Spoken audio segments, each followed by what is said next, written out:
Hello. Okay, now we're going to play around a little bit with seats, sitting positions, and pose balls.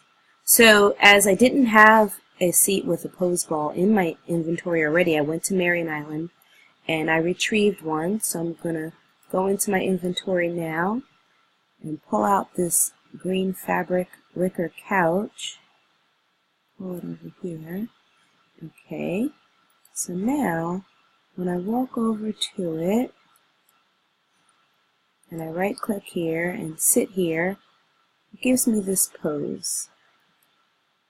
So you can see it a little bit here. So I'm kind of laying on the couch. So that's the pose that it has, and leaning over a bit. Now if I stand up, so I'll stand up there. If I right click,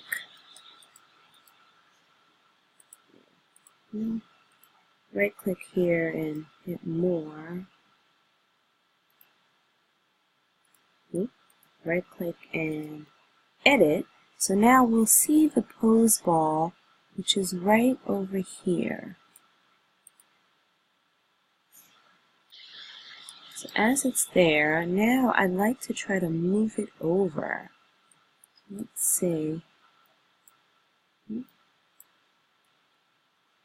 Move it over.